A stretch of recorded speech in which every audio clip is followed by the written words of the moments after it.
You ever boot up a racing game, just trying to vibe, and suddenly you're leveling up your turbo stat like you're rolling for initiative? Or maybe you're playing a survival horror game, chainsaws, zombies, the whole deal. And next thing you know, you're crafting a frying pan. But not just any frying pan, a frying pan with a skill tree called Panhandling Mastery. Congratulations, you're not playing a racing game. You're not playing survival horror. You, my friend, are playing an RPG. Again.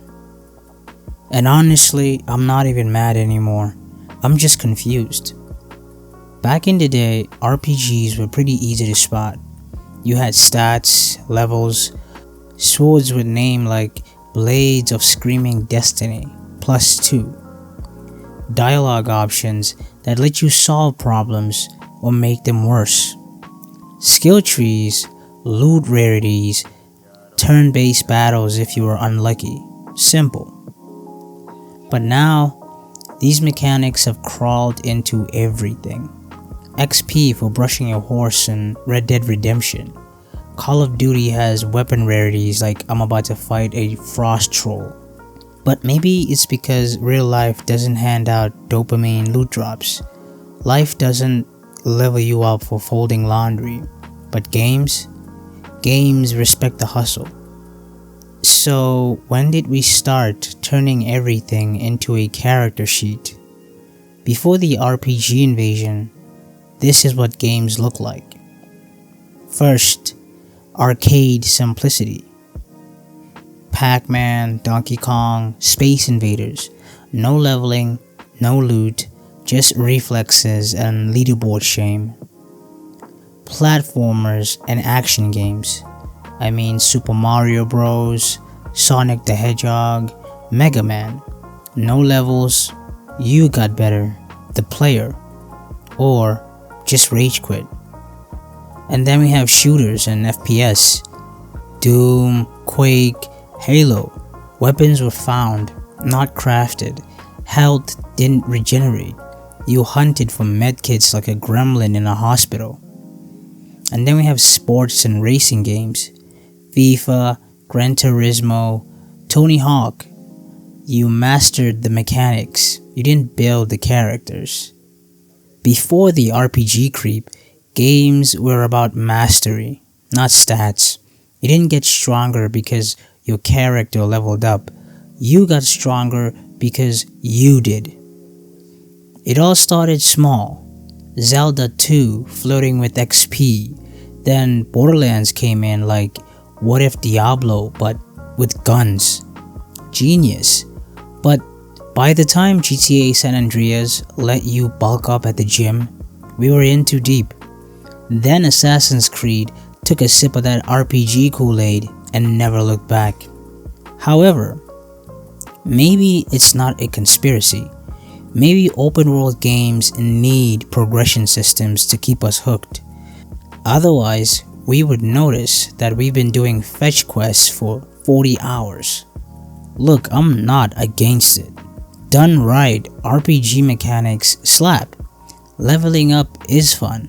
Crafting is also fun. Customization is fun. But done wrong, it's tax software. Pages of tiny numbers. Minor stat boosts that don't even feel different. Or worse, the grind. Kill 15 wolves to unlock slightly shinier boots. I'm just trying to play a game, not do paperwork. And then there's the weird stuff. Why does every visual novel have a perk tree now? Why is there charisma build in my dating sim? Actually, you know what? That one's kinda fire, so never mind. But since we're here, let's break this down. If RPG mechanics are invading like seagulls at a picnic, what are we dealing with here?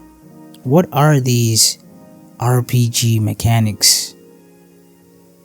Well, character progression, leveling up systems, XP, level up, get stronger type stuff, Assassin's Creed Odyssey or Hades.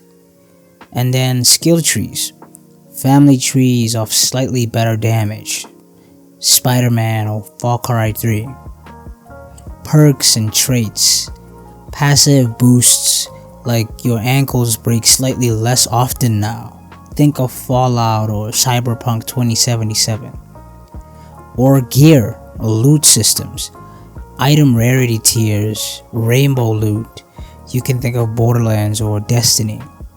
Crafting and upgrading, adding duct tape to a sword, stuff like The Last of Us or Monster Hunter. And then you have dialogue and choices, branching dialogue trees, argue with trees, flirt with sentient rocks. Think of Mass Effect or Disco Elysium.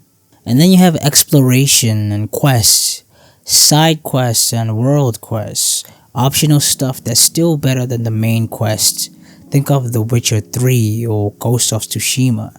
Character creation, more sliders, more power. Cyberpunk 2077 or Dragon Age. Basically, if it exists, someone's tried to staple an RPG system to it. And weirdly, I kinda love it, even if I can't tell if I'm gaming or doing inventory management. And the wild part? It's not even bad. RPGification works. Let's tour how. First person shooters? In Call of Duty or Destiny, XP, rarities, builds add depth to twitchy shooting. In racing games, Forza Horizon, cars have XP now. Are you role-playing the car or ambition itself? In sports games, RPG arcs for athletes, min-max your soccer career like a bard. In platformers and action games like God of War or Hollow Knight, XP mirrors emotional arcs. Kratos levels up as a dad or something. But what does this mean for game design? It's not just games anymore. It's us. We don't just want to play characters. We want to become them. Games let us build ideal versions of ourselves. Anyway, hit me up in the comments. What's the weirdest RPG system you've seen in a non-RPG game? And if you like this, consider subscribing for more videos where I can overanalyze why I can't play a racing game without min-maxing tire stats or something. Catch you on the next level up. And remember, thank you for giving me your time today. Peace.